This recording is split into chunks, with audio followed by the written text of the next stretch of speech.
Bom, pessoal, bom dia. Estamos começando aqui nosso bate-papo sobre essa parte de processos trabalhistas, administrativos e judiciais no social, INF, DCTF, web. Eu costumo chamar esse nosso processo como um todo de jurídico 4.0 e compliance digital. Mas antes de mais nada, muito bom dia, obrigado pela presença, pela confiança. Estamos aqui então para mais um bate-papo sobre esse tema que é bastante denso, bastante atual e vai começar com força total sob o ponto de vista de processos trabalhistas agora em julho, mas que muitos aspectos de ordem jurídica já vem acontecendo já desde o início aí do E-Social, da REINF, de uma maneira cada vez mais integrada, tá bom?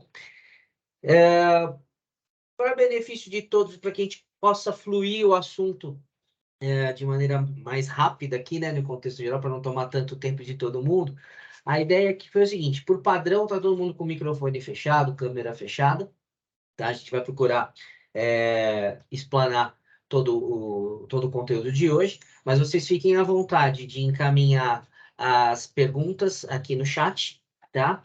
Ou naquela parte de perguntas e respostas, e a gente vai guardar um espacinho específico para procurar atendê-los e atendê-las aí da melhor forma possível aí nesse nosso bate-papo de hoje, tá bom? Então, é uma aula introdutória, nós vamos ter um curso que a gente vai falar um pouquinho mais a respeito na próxima quarta-feira, das 9 às 17, onde vamos ter simulações, vamos abordar os temas com o maior detalhe possível, tá? Mas hoje eu chamo de aula introdutória desse contexto, desse bate-papo aqui. Bom, para quem não me conhece, meu nome é Márcio Anunciato, eu sou consultor de empresas nessa área trabalhista, previdenciária, recursos humanos, serviços, com mais de 30 anos de experiência nessas áreas, trabalhista previdenciária e gestão de processos. Construí minha carreira aí na área, em área de auditoria, tanto de empresas nacionais como multinacionais, e sempre fui um entusiasta muito grande dessa parte de tecnologia, tanto que a partir lá de 2002, 2003, surgiu um cara, um famigerado cara chamado Manad aqui, né? Manual dos Arquivos Digitais. E quem conheceu esse cara sofreu um pouquinho, né, para atender a fiscalização, porque era a folha digital, mas que basicamente era pedida pela fiscalização em procedimentos efetivamente já iniciados aí de fiscalização.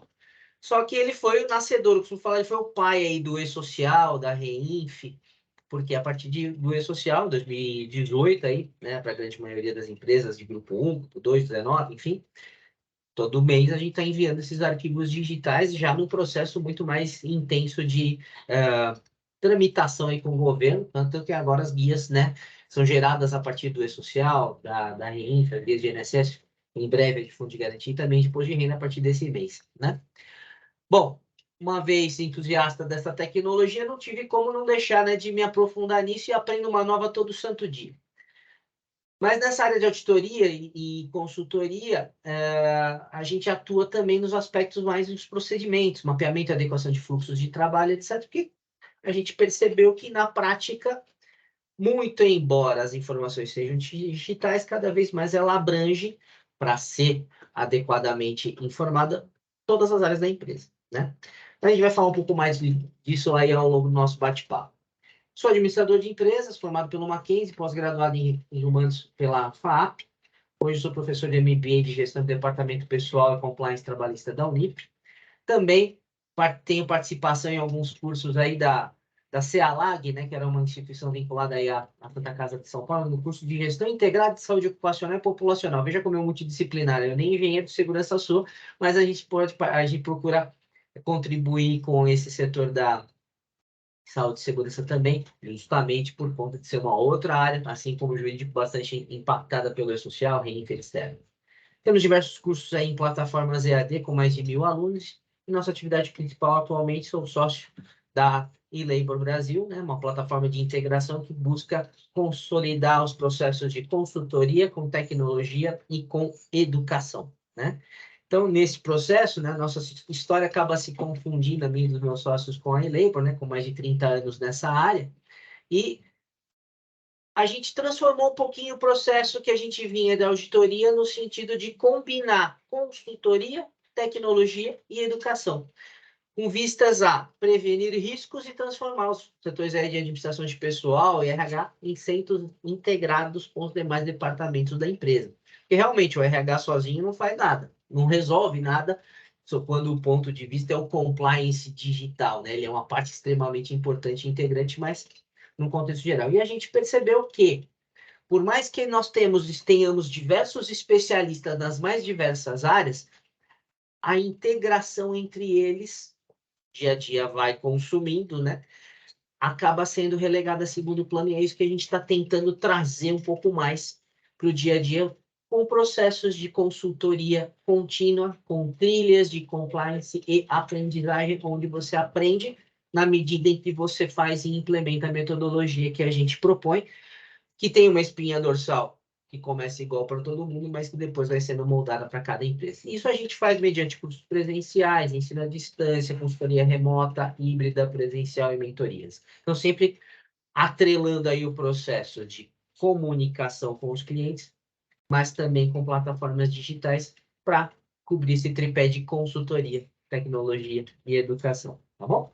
Bom, mas vocês não vieram aqui para falar, né? Para a gente falar basicamente da empresa, claro, tem que me apresentar, mas a gente vai falar, primeiramente, muito provavelmente, o que mais trouxe vocês a esse nosso bate-papo, dos processos trabalhistas no e-social. Muito bem, mas eu não vou deixar de falar de outros itens do jurídico, né? Que tem impacto jurídico no contexto geral e que já estão no dia a dia e que muitas vezes não são observados, infelizmente, pelo que a gente tem visto de experiência prática com nossos clientes, tá? Mas falando do processo trabalhista, primeiro, antes de chegar no e-social, a gente precisa ter uma linhazinha do tempo do que está por trás de tudo isso, tá? Bom, não é segredo para ninguém, muito embora muitas vezes não, a gente saiba que o mercado como um todo não faz como deveria, até o próprio judiciário muitas vezes fez no estado nosso, da questão da tributação dos processos trabalhistas. Então, o que é verba indenizatória? O que é base de cálculo mínima? Isso existe, isso não existe? Poxa, mas é processo trabalhista, por consequência, já é indenizatório. Se ele procurou a justiça, está procurando uma indenização de algo que ele entende que foi lesado, ele empregado. Então, é tudo indenizatório, não tem que tributar. Não é bem assim, a legislação já vem trazendo muito isso, mas tivemos algumas questões aí de 2019 para cá, e desde a reforma trabalhista até. Mas lá em 2019, nós tivemos a Lei 13.876, que alterou o artigo 832 da CLT da seguinte maneira. Então, ele estabelece que valores oriundos de condenação ou acordos trabalhistas homologados não podem mais ser declarados apenas como indenizatórios, quando envolverem questões de natureza remuneratória, como férias, 13º e horas extras. Tudo bem, então envolve isso, e geralmente envolve, você não pode pura e simplesmente dizer que é indenizatório. Mas vai além. Os valores dos acordos trabalhistas só podem ser classificados totalmente como indenizatórios caso o pedido original se refira exclusivamente a verbas dessa natureza. Então é muito comum, infelizmente, os processos trabalhistas, o pessoal entra pedindo tudo que tem direito e o que não tem, né? Em tudo quanto é verba, e valores exorbitantes, e muitas vezes chega lá no final e faz um acordo, muitas vezes até em valores pequenos. E falando, é tudo indenizatório. Mas se ela pediu, desde o início, a pessoa pediu verbas indenizatórias e remuneratórias, por essa alteração no artigo 832 da CLT, a gente não pode pura e simplesmente classificar o todo como sendo indenizatório. E foi um pouco além aqui polêmico, né? Porque ele diz o seguinte: a parcela referente à verba de natureza remuneratória não poderá ter como base de cálculo valores mensais menores que o salário mínimo ou do piso da categoria do trabalhador. Aqui é um tanto quanto polêmico, porque pode acontecer, né? Cada processo é uma história, de que quando você apura os valores devidos, de repente as verbas remuneratórias podem vir a ser inferiores ao salário mínimo. Então não dá para cravar. Então, aqui, polêmicas à parte, a mensagem que eu quero deixar para vocês é que já tem na própria CLT muito claramente que quais são as regras mínimas do que tributa, do que não tributa no contexto de processos trabalhistas. Ok? Aqui no 832. Muito bem, mas para não trazer como letra morta na legislação, houve um passo além. Lá em 2021, a Justiça do Trabalho criou um sistema de cálculos trabalhistas como padrão e que deve ser utilizado em todas as ações trabalhistas, em todos os cálculos trabalhistas, que é o tal do PJE Calc Cidadão, Sistema de Cálculo Trabalhista. Então, como disse, desde janeiro de 21, os cálculos trabalhistas relacionados à ação judicial correspondente deverão obrigatoriamente ser juntados em PDF com o arquivo PJC exportado pelo PJE Calc. Então, todo mundo tem que utilizar no âmbito do processo trabalhista este mesmo sistema que tem essa carinha geral com várias abas aqui, veja o nível de detalhe é grande, né? Dados de cálculo, faltas, férias, histórico salarial, verbas, ó, FGTS, INSS, Receita, as verbas gerais. Ele gera um relatório gigante, mas em especial este resuminho aqui, onde ele já diz aqui quais são as verbas, o valor corrigido, os juros, o total, o que é remuneratório e o que não é, verba a verba e todo o detalhamento do cálculo. Então, este PDF aqui, exportado com o arquivo efetivamente gerado por essa aplicação, tem que ser juntado no processo. Muito bem, então, se eu tenho aquele artigo da CLT 832 que nós falamos agora, determinando a tributação das verbas remuneratórias. E agora, uma obrigação, uma padronização do cálculo por um software específico emitido da própria Justiça do Trabalho, opa, o negócio ficou mais pesado. Mas, muitas vezes, a Justiça do Trabalho, a partir deste cálculo, você não está vinculando necessariamente o recolhimento previdenciário de imposto de renda. Às vezes acontece no âmbito do processo, às vezes você tem que gerar GFIP, GPS, aquela história toda, para fazer o recolhimento, mas isso está na sua mão, porque isso saiu lá no âmbito do processo. Mas, por lei também, a Justiça oficia a Previdência a respeito do seguinte, olha, tem aqui verba remuneratória, faz teu papel aí, vem aqui, vai lá e cobra o seu contribuinte, a empresa que perdeu aqui. Ou cobra no âmbito do processo, de novo, cada processo é uma história. De olho em acabar com isso, e também na sistemática do e-social, onde você é obrigado a informar mensalmente toda a vida laboral de cada um de nós. E gerar as guias de recolhimento em decorrência desta informação, foi aí que o INSS entrou, Receita como um todo, entrou com a obrigatoriedade de informação do processo trabalhista no e-social, onde eu não vou esperar pura e simplesmente a justiça me oficiar para te cobrar se você não fizer de livre e espontânea vontade o que devia fazer. Você vai ter que transmitir obrigatoriamente, se não fizer vai ter penalidade por conta disso, porque não prestou a informação, e ao fazer você vai gerar já o seu débito previdenciário, vai gerar o crédito previdenciário ou imposto de renda para efetuar o pagamento, a guia vai gerar automaticamente. E aí é que veio a alteração legal, era para ter sido em janeiro, depois abril, agora em julho, e o que determinou agora em julho é essa instrução normativa 2139, de 30 de março de 23, que altera essa instrução normativa 2005, que fala da DCTF Web. Ele diz lá o seguinte, lá no artigo 19, que a partir do mês de julho de 23, em caso de confissão de dívida relativa a contribuições previdenciárias e contribuições sociais devidas a terceiros, em decorrência de decisões condenatórias ou homologatórias proferidas pela Justiça do Trabalho, precisarão ser transmitidas aí pelo e-social, tá aqui o manualzinho de abril, a última versão, né? E também a partir de julho, que é a data efetivamente que vai acontecer. Então, a partir de agora, julho, 1º de julho, tem que mandar todos os dados. Bom, como processo trabalhista, vocês podem pensar, né? Processo trabalhista muitas vezes demora anos aí na justiça. Então, tá, começa agora em 1º de julho, todas as ações trabalhistas que começarem a tramitar em 1º de julho. Não é bem assim. Vamos lá. Então, foram criados 2 eventos. O evento 2.500 de processo trabalhista, que é o principal, e o 2.501, que é o pagamento do processo trabalhista, e é ele que gera a declaração dos impostos, e a gente vai falar um pouquinho mais deles, tá? Mas, como eu disse, é importante estar claro para todo mundo que não é o processo trabalhista que começar a tramitar em 1/7 de 2023 que vai entrar efetivamente no E-Social. É tudo que for decidido a partir dessa data. Então, vamos ver este nosso quadrinho aqui, essa nossa linha do tempo. Então, vamos colocar aí, 1º de julho de 23 é a data de corte. Então, vamos imaginar que você tenha um trânsito em julgado de uma sentença líquida, e aqui falo do multidisciplinar, né? Eu, como consultor administrador, tive que me socorrer dos meus colegas advogados também. O que é trânsito em julgado de sentença e sentença líquida? Bom, transitou em julgado, ou seja, sacramentou a questão e a sentença já diz o seguinte, ó, deve tanto isso de remuneração, isso de indenização. Então, tá líquido, já sabe tudo entender. Então, se ocorreu esse trânsito em julgado antes de 1/7 de 23, você vai continuar mandando um GFIP 650 e 660, recolhimento de GPS, e assim vai.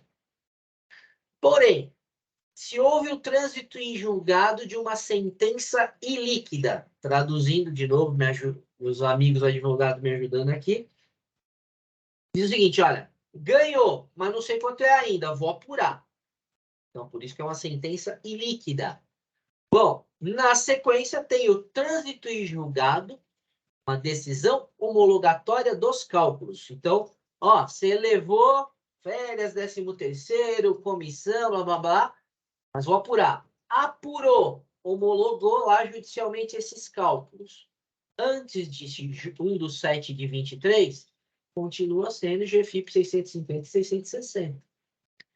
Porém, você teve o trânsito em julgado de uma sentença ilíquida antes de 1/7. Então, ganhou, mas não sei quanto.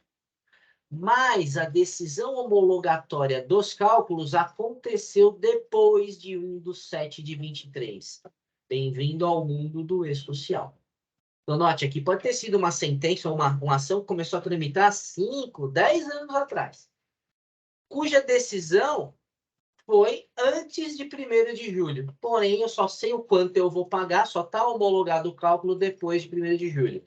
Entrou no radar do E-Social, sim, você precisará enviar esta ação, que eu estou exemplificando, começou 5, 6 anos atrás, no E-Social, porque o trânsito em julgado da decisão homologatória dos cálculos aconteceu depois de 1/7. Ok? Outro exemplo, fiz um acordo para pagar em 60 parcelas antes de 1º de julho. Então, estou pagando. O período de pagamento vai atravessar aí julho, agosto, setembro, até anos depois. Ok, 60 parcelas são 5 anos. GFIP 650 ou 660, dependendo do caso, até o fim, porque aconteceu antes de 1º de julho. Ou, outro exemplo, houve o trânsito em julgado de decisão homologatória de cálculo, ou seja, sacramentou, deve tanto. Mas mesmo assim, depois de julho, você buscou o reclamante e falou, pô, vamos fazer um acordo aqui, vai. Só que ficou caro, não dá legal para nós dois, aí vamos lá, vamos fazer assim, eu te antecipo, não fica aí pendurado durante anos. Você vai lá, então homologou um acordo, depois de 1º de julho, vai para o social. Então, veja, tem várias nuances aí que eu também estou aprendendo todo santo dia. E que bom, né? Que a gente deve ficar mais próximo do nosso advogado, seja ele interno, seja externo, para entender todos esses trâmites e toda essa realidade que acontece aqui, para poder entender em que momento que vai o E-Social. Então, resumo da ópera, a partir de 1º de julho de 23, tudo que acontecer de decisão homologatória de cálculo, sentença líquida, enfim, a partir de 1º de julho de 23, você terá que enviar ao E-Social até o dia 15 do mês seguinte. Então, o primeiro envio de processos trabalhistas ao E-Social ocorrerá no dia 15/8 de 2023. Relacionado, dependendo do caso, a acordos ou sentenças judiciais e mesmo homologatórias aí na Comissão de Conciliação Prévia, o NINTER, enfim, a partir de 1º de julho de 23. Então, a gente tem que estar muito atento com isso, tá? Muito bem. Claro que tem muito mais detalhes que a gente vai abordar no curso principal, mas aqui a gente trouxe alguns itens que precisam ser já bem claro para vocês, para enfrentar o procedimento. O evento 2.500, que é o principal deles, deve ser enviado mesmo quando não houver contribuição previdenciária, fundo de garantia ou imposto de renda a recolher. Então, não tem jeito, você tem que transmitir, mesmo não tendo nada para pagar. Porque lembra, o contexto do E-Social é o quê? A vida laboral de todos nós, do início ao fim. Tudo que acontece, de admissão, no transcorrer do contrato, a demissão e, nesse caso mesmo, depois. Porque tudo isso também é incorporado ao contrato de trabalho. Então, tem que ser lá registrado. Esse evento deve ser enviado pelo responsável pelo pagamento da condenação. Então, quem paga é que tem a obrigação de transmitir. Por que reforça isso? Porque existem aquelas situações de responsabilidade indireta, responsabilidade subsidiária ou solidária. Acontece bastante, por exemplo, no mercado de construção civil, né? Que subempreita muitas empresas. Então, o funcionário de uma subempreiteira entra contra a empreiteira principal porque a subempreiteira assumiu. Quem paga é a empreiteira principal. É ela que vai declarar. Então, quem paga é que declara. Então, caso a responsabilidade seja compartilhada entre mais de um devedor, então, esse exemplo da empreiteira entrou contra duas construtoras, sumiu. E as duas finais, um paga 50%, outro 50%. É exatamente isso que vai ser declarado pelas duas. Exatamente o que ela pagar, relacionado àquele mesmo processo. Então, está aqui, né? Caso a responsabilidade seja compartilhada entre mais de um devedor, o valor das bases a ser informado deve corresponder à cota parte do declarante, ou seja, aquele que pagar. Os valores das verbas remuneratórias e indenizatórias, bem como as bases de cálculo de contribuição previdenciária e fundo de garantia, devem ser informados com seus valores originais. Vocês devem ter visto lá atrás que eu mostrei o exemplinho lá do PJK, o relatório em PDF, que ele demonstra juros, etc. Tal. Não. Aqui, embora demonstre, você tem que colocar o valor original. Por quê?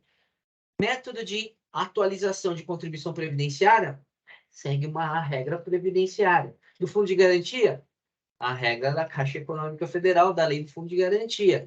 Imposto de renda da Receita Federal específica para ele. Então, a gente tem que lançar o valor original, porque, obviamente, a DCTF Web, após receber a informação, vai te entregar com multa e juros tudo que acontecer, no caso que for devido. Então, cada processo é uma historinha.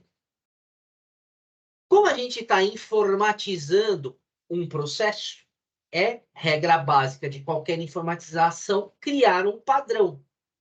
E este padrão já foi criado no sentido de tipos de contrato que estão sendo discutidos no âmbito do processo trabalhista. Então, ele pode ser um tipo de contrato de um trabalhador que já tinha o vínculo formalizado, que está pleiteando, por exemplo, algumas diferenças de horas extras, comissões, etc., mas sem nenhum tipo de questionamento sobre data de admissão ou data de desligamento. Então, tudo aconteceu certinho, ele foi admitido naquela data, desligado naquela outra data, a questão aconteceu aqui no meio. Então, código 1 é essa situação, porque ele já tinha o vínculo devidamente reconhecido e não houve mudança nessas datas. Maravilha. Você vai mandar o 2.500 desse cara aí, adeus, nenhum problema. Porém, pode acontecer do funcionário ter começado efetivamente, por exemplo, sem registro, uns 3, 4 meses antes e depois foi registrado. Ou era autônomo, depois foi registrado e ganhou o vínculo desde o início. A mesma coisa acontecendo em termos de rescisão. Então, criou-se códigos específicos para isso. Então, se houver alteração na data de admissão, além do S2.500, processo trabalhista, precisa ser retificado o evento de admissão mandado lá atrás, que é o 2.200, indicando essa alteração da data de admissão. O mesmo acontecendo no código 3, se houver mudança na data de desligamento. Você vai mandar o 2.500 mais o 22.99 com correspondente alteração do desligamento.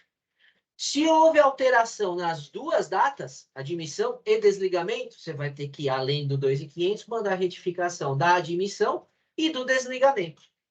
Mas, se a pessoa nunca teve o vínculo formalizado e, no contexto da justiça, provou que tinha vínculo empregatício, mas não teve nem a admissão original, nem o desligamento original, tudo vai ser prestado, todas as informações correspondentes, pagamentos, datas, vão ser informadas no evento 2.500.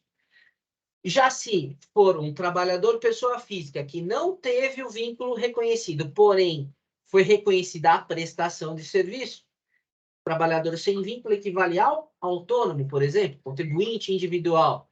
Se esse é o caso, tudo vai ser reconhecido também no S2500. Então, veja, toda essa padronização desses 6 códigos para que você já instrua aí todos os dados para alimentar o banco de dados do e-social em relação a cada processo trabalhista. Tem N situações, cada processo é uma história diferente, tem que ser muito de perto tratada com o seu advogado e veja, dependendo da situação, com o seu RH, seja ele interno ou terceirizado, porque pode ter necessidade de retificação de eventos por ele produzidos, que é de admissão e de desligamento. Bom, mas tem muita coisa, então o melhor de tudo é melhor a gente pegar um exemplo, né? Porque ficar na teoria é complicado.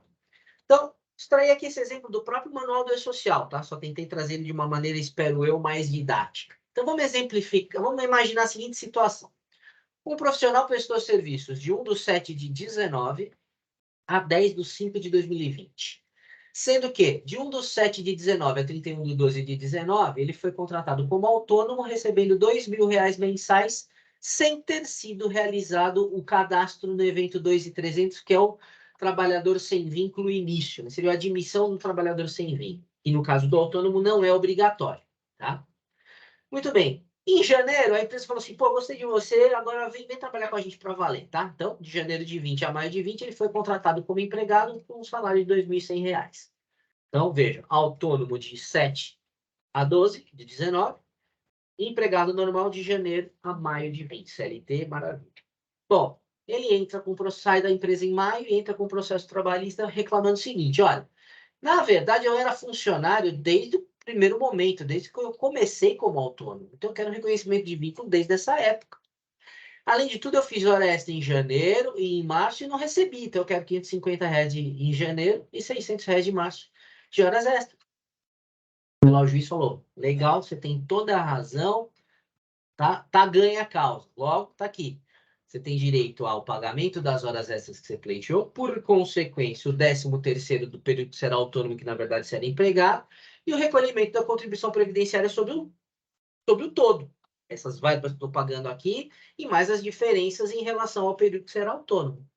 Então, é isto que a gente tem que informar ao E-Social e apurar. E como é que isso vai ser informado? Vamos fazer de conta que o tal do evento 2.500, está aqui um pedacinho dele, ele é uma planilha de Excel.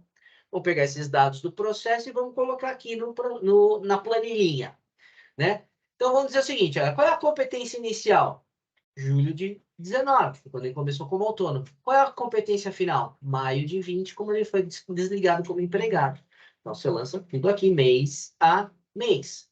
Então, valor da remuneração, R$ 2.100, que era o salário que ele foi contratado. Lá no final, a última remuneração, na verdade, desse período. Então, né, foi contratado como empregado com R$ 2.100.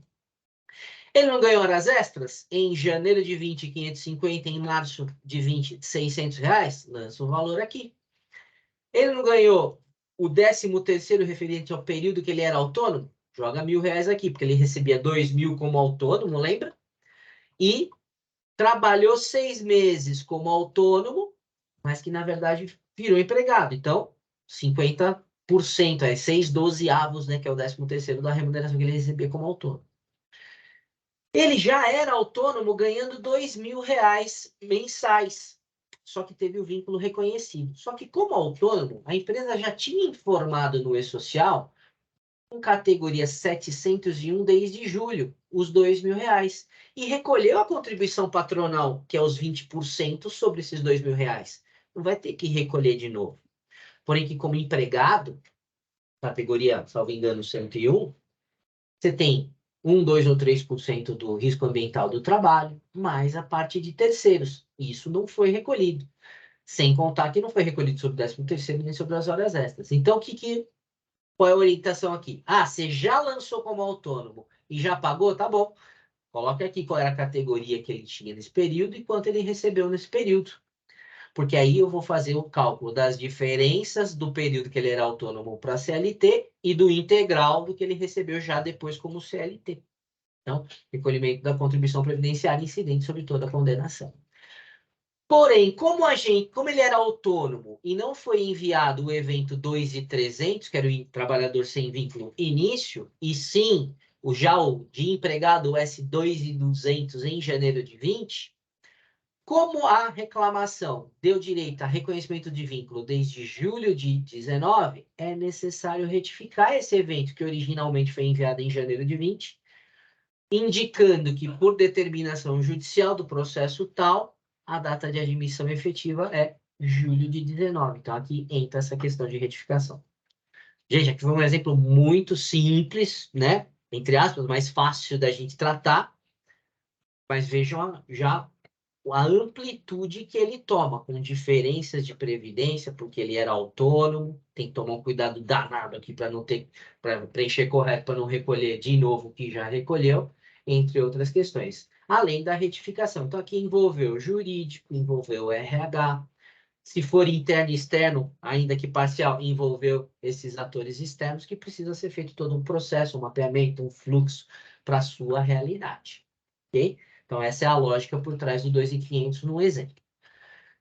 Declarei tudo que eu devo, mês a mês, agora eu vou dizer como é que eu vou pagar isso e quais são os impostos que eu devo.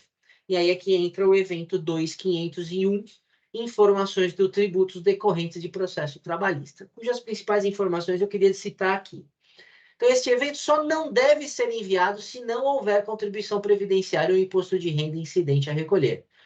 Veja que é diferente de 2.500. O 2.500 é o nascedouro, e lembra que eu falei, tem que ser enviado mesmo que não haja impostos. Como o 2.501 tem que ser enviado justamente para efeitos tributários do recolhimento, se não houver esse recolhimento, ou se ele foi feito no âmbito já do processo lá no tribunal, você não tem que enviar o 2.500, você tem que ter este cuidado. Nos casos em que houver depósito judicial que garanta a integralidade do recolhimento destes tributos, não é necessário o envio deste evento, pois o recolhimento será feito mediante ordem judicial. Houve o depósito ao longo do tempo, apurou, o depósito é suficiente, reverte o depósito para o reclamante, morreu o assunto, não tem que mandar o 2.501, mas o 2.500 precisa mandar. E mais? Deve ser enviado um evento S2.501 para cada processo trabalhista, independente do número de trabalhadores incluídos nesse processo como parte. Exemplo, o sindicato entrou com uma ação coletiva falando que tinha que pagar insalubridade para todos os 1.000 funcionários. E ganhou. Você tem 1.000 funcionários em um único processo. No 2.501 vai só o valor geral da contribuição, porque é esse o objetivo. No 2.500 vai funcionário por funcionário. Né? Então, tem essas nuances aqui que a gente vai falar mais lá no curso, na semana que vem. Se a decisão judicial ou acordado autorizar o pagamento dos valores devidos em parcelas, para cada parcela quitada será transmitido um evento S2.501 a fim de registrar as competências e as respectivas informações dos tributos. Então, se o funcionário ganhou um processo trabalhista de 1 milhão e dividiu em 60 parcelas, você vai mandar um S2.500 dizendo que ele ganhou 1 milhão e 60 S2.501 para cada mês em que for quitado. Então, por mais que, por exemplo, nesse caso, a gente tenha, e o fisco vai disponibilizar, já tem até o manual, o e-social web para processo trabalhista, note o controle que precisa ser feito, porque você vai ter um S2.500 nesse exemplo contra 60 2.501.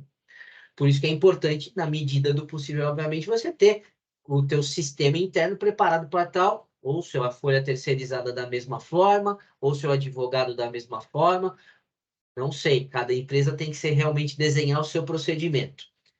O que eu fiz com o defender é o seguinte, a empresa tem que informar, não importa se ela terceiriza tudo. Então tem que ter esse controle aqui também, tá? E esse evento deve ser enviado até o dia 15 do mês seguinte ao do pagamento referido na decisão ou acordo proferido no processo trabalhista. E sempre estará relacionado a um 2.500. Então, o 2.500 sempre existirá. O que não necessariamente sempre existirá é o 2.501. E o que determina isso é se for feito o pagamento dos tributos no âmbito do processo ou não. Ok? Muito bem. fez todas as informações, entendeu, discutiu com o seu jurídico, montou seu procedimento, tudo isso há uma integração. Transmitiu 2.500, ele vai sensibilizar o FGTS digital, quando começar, quando estiver em vigor, e vai alimentar o Cadastro Nacional de Informações Sociais, o CNIS, que é o responsável pela nossa aposentadoria, por exemplo.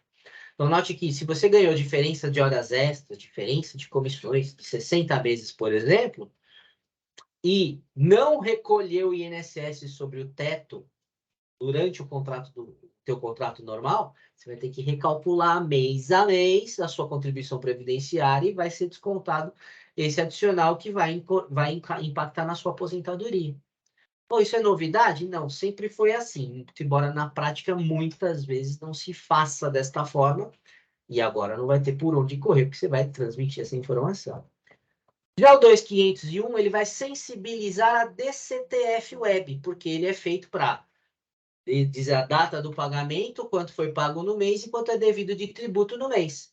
E aí vai ser gerado aqui o tal do DARF, que muitos já conhecem aqui da DCTF Web, porém vai ser um DARF por processo, ok? Então, cada processo vai ter seu DARF específico e aqui todo o detalhamento, com principal, multa, juros, etc. Isso aqui está lá no próprio manual da DCTF Web. Então, veja, tudo amarrado. Então, aquela teórica vantagem que a gente tinha no passado em que muitas vezes as empresas não recolhiam nada esperando a Previdência ou a Receita vir cobrar do processo trabalhista, porque a Justiça foi lá e cumpriu com o seu dever, que era notificar a Receita, acabou. Porque agora você tem a obrigação de, para poder recolher, lançar esse dado no E-Social mês a mês. Então, nesse momento, a coisa é 100%, vamos combinar, arrecadatória. Não tenho o que falar. Claro, tem todo o contexto de cadastro, de regime de garantia de direitos, sem dúvida que tem, mas a ideia aqui é aumentar de fato uma arrecadação sem mudar nenhuma lei na prática, só a operação, como tem sido a tônica aí das obrigações legais, social, RENF, DCTF Web, entre outras, tá? Então, essas são as integrações previstas aí no processo. Falei do processo trabalhista, que é que está todo mundo com o cabelo em pé, porque começa agora. Só que já tem muita informação de processo administrativo e judicial rolando em E-Social, RENF, DCTF Web, desde o início, tá? Desculpa, uma coisa importante que me escapou aqui em processo trabalhista, mas aqui também. Quando a gente fala de encargo previdenciário, uma coisa que está muito em voga hoje em dia, saúde e segurança do trabalho, por exemplo, a gente tem aquela questão da aposentadoria especial, por exemplo, por ruído, por agente nocivo que dá direito à aposentadoria especial. A pessoa se aposentar por 15, 20 ou 25 anos. Tudo isso está incorporado lá no evento 2.500 e 2.501 do mesmo jeito. Então, muito cuidado com aquelas ações que definem o pagamento, por exemplo, de insalubridade, porque muitas vezes o agente insalubre também é, embora não seja a regra, um agente que dá direito à aposentadoria especial. Então tem que tomar um cuidado adicional aí, porque tem alíquotas adicionais nesse tema, e daí, de novo, entra também aí o contexto na decisão, na operação multidisciplinar, o teu pessoal de saúde e segurança do trabalho, tá? Mas, como eu ia dizendo e voltando para cá, uma coisa que já está vigorando desde o início do E-Social é a necessidade de informação de processos administrativos e judiciais. Então, por exemplo, no contexto do E-Social, a gente já tem o principal dos eventos, que é o S1070, né? Processos administrativos e judiciais.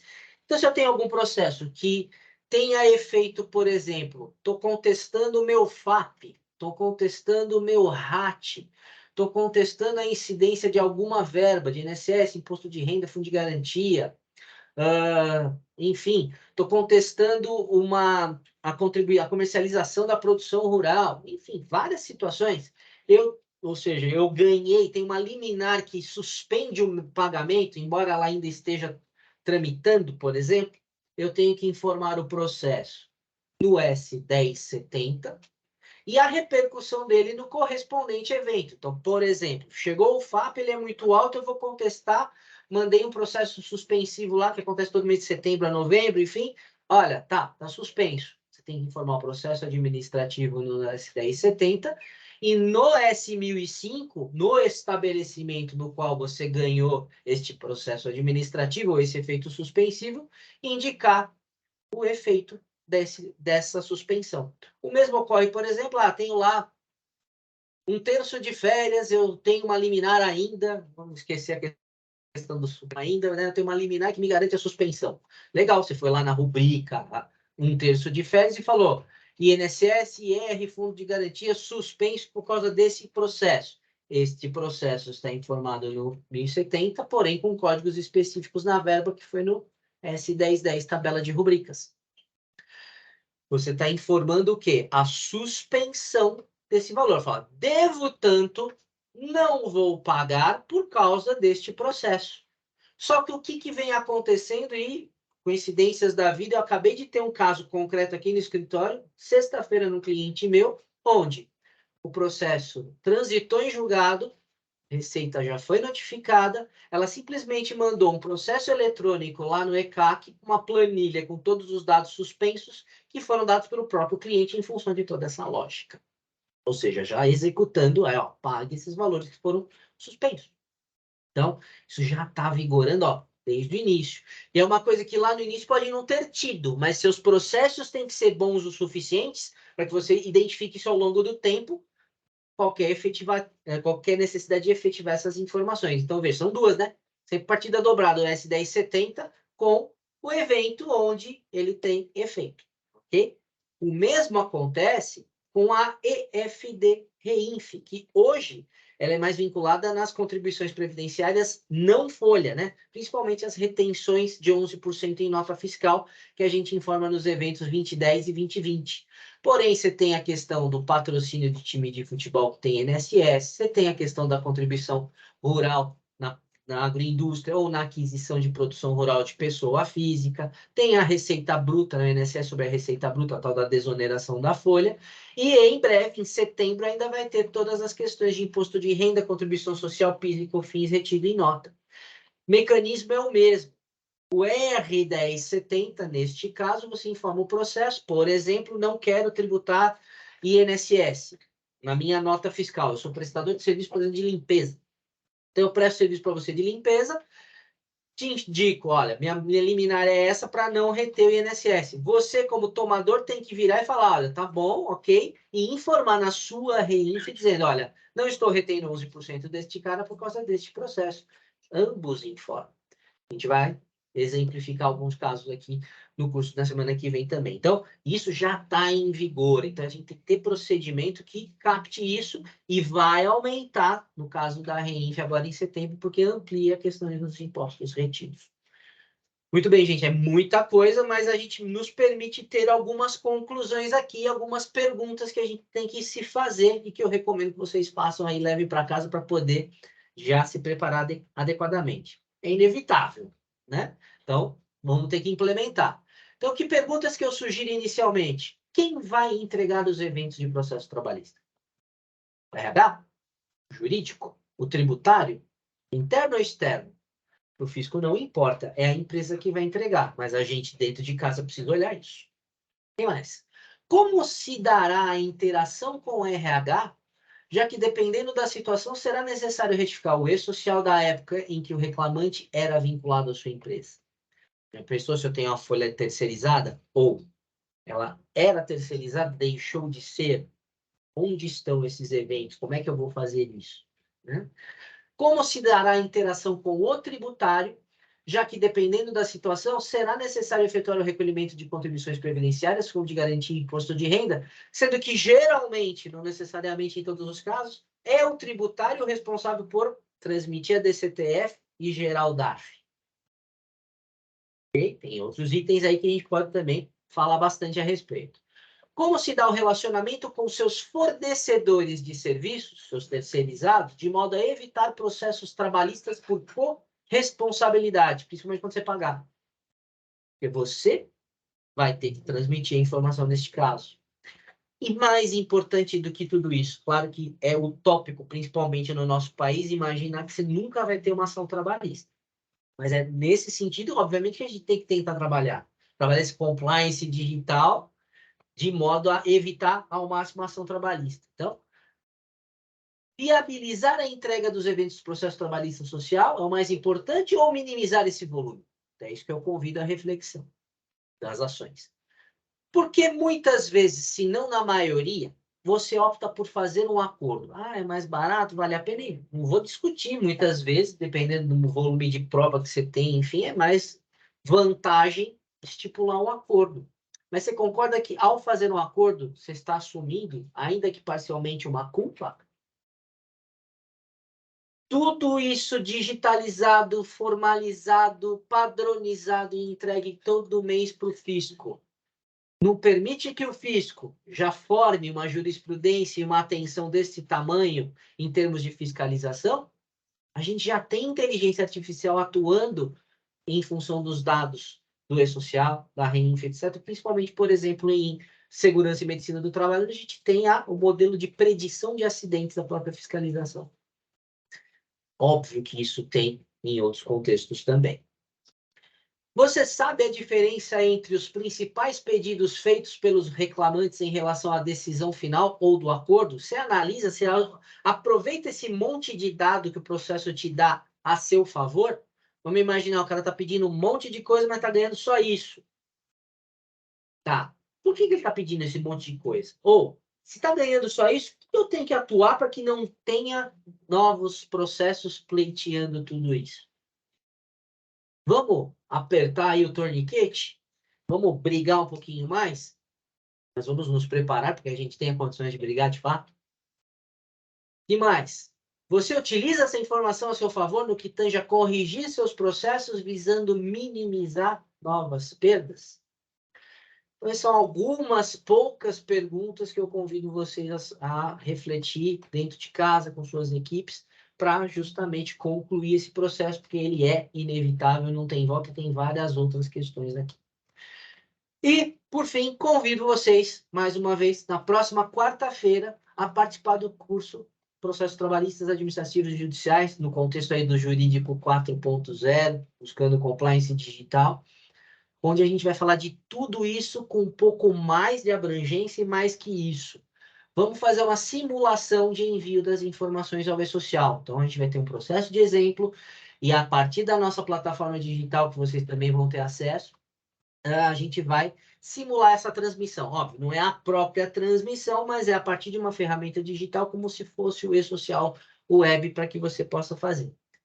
Você vai ter acesso a esse curso, não só no ao vivo, óbvio, por 1 ano, na plataforma digital, junto das ferramentas de simulação, que você vai poder fazer tantas quantas quiser, para poder avaliar, e também utilizar as ferramentas de autodiagnóstico para utilizar toda essa ideia, essas informações que o contexto do jurídico no âmbito trabalhista e tributário te dá para melhorar o seu processo de gestão, além da questão do processo trabalhista, né? E vai poder interagir com a gente, né, via chamado na plataforma digital. Melhor do que falar é demonstrar. Deixa eu apresentar para vocês muito rapidamente. Então, vocês vão entrar no nosso site, uma vez já com a plataforma, vai clicar em área do cliente, você cai aqui na área de login, fui aqui para agilizar o processo só, então, usuário, senha que você mesmo vai definir. Então, você chega aqui no dashboard da própria plataforma e você vai enxergar aqui o Jurídico 4.0 e o Compliance Digital. Ao clicar neste projeto, você vai cair na última etapa que está, mas vamos ao cronograma geral, onde você vai ter já acesso de imediato a todas essas etapas. Uma etapa de boas-vindas com explicação, agenda, cenário com as aulas aqui já pré-gravadas, e a própria aula gravada do curso que vocês vão ter ao vivo vai ser incorporada aqui. Então, vários itens aqui, informações jurídicas, relacionamentos entre eventos, LGPD nesse contexto, ampliação de escopo, checklist, teste para ver se você está afiado com certificado automático, e aqui a ferramenta de simulação. Então, ao você entrar aqui na ferramenta de simulação, tem só uma explicação aqui, e aqui você vai ter a simulação 1, já vai estar pré-habilitada várias outras, onde você vai poder, por exemplo, pegar um processo, vai clicar aqui na tarefa e vai preencher esse processo em todas as telinhas que aqui simulam o evento 2.500, 2.501, justamente para te dar, no nível de detalhe que você precisa, a visualização do problema que você tem na mão e, principalmente, como solucionar essa questão. Então, essa plataforma, óbvio, a gente vai destrinchar e entrar em mais detalhes no próprio curso, tá? Então, gente, fica aqui o nosso convite. Para você que participou aqui, que se inscreveu, você conta com 15% de desconto com este cupomzinho aqui, Webinar 6/6 de 23. Então, se for uma pessoa só de 359, sai para 305, 2 ou mais, 275 para cada um. Gente, bastante, um investimento bem pequeno para o volume de informação que realmente a gente vai dar. Vou transmitir, vou encaminhar para vocês daqui a pouquinho aqui no chat o link. E ficam aqui os endereços da nossa comunidade digital de estudos, que é gratuita e aberta a todos aí na transição trabalhista, e o convite para que vocês participem. E vamos olhar aqui o chat para ver se vocês têm perguntas a respeito. Eu sei que acabei falando bastante, né? Deixa eu ver aqui. Eu agradeço aí os comentários de vocês em termos aí do conteúdo. Que bom que vocês gostaram. Esse é o nosso objetivo. E espero vocês lá, tá, gente? Vou colocar aqui no chat também já o link para vocês fazerem a inscrição, tá? Independente da inscrição, agradeço demais aqui vocês terem participado, mas ficou aqui aberto a pergunta. Se vocês tiverem, fiquem à vontade, por favor. Estou vendo aqui o chat de vocês aqui, acompanhando. Vamos lá, Felipe. Bom, obrigado. Enfim. Bom dia, Márcio. Parabéns pela forma como apresentou o assunto. Conhecimento envolvido, você fala claramente aqui. Bom, poxa, só tenho a agradecer. Né? Mas não é fácil mesmo conhecer um assunto assim. Confesso a você, sei tudo. Longe disso, longe disso. Estou aprendendo muito com os projetos, aprofundando muito. Você sabe bem, minha esposa é advogada. Então a gente troca muitas ideias aqui e a questão, o grande segredo do sucesso aqui, gente, é multidisciplinar. Não assume isso sozinho. Tem realmente que seguir. Bom, que bom que tá todo mundo gostando. Obrigado pelas mensagens aí. Mas fica à vontade, gente. Se tiver pergunta, coloca aí, por favor. Ajudo vocês aí para no que puder. Aproveitar o tempo. Sei que é muito pouco tempo para que a gente discuta um assunto como esse. Mas vamos lá.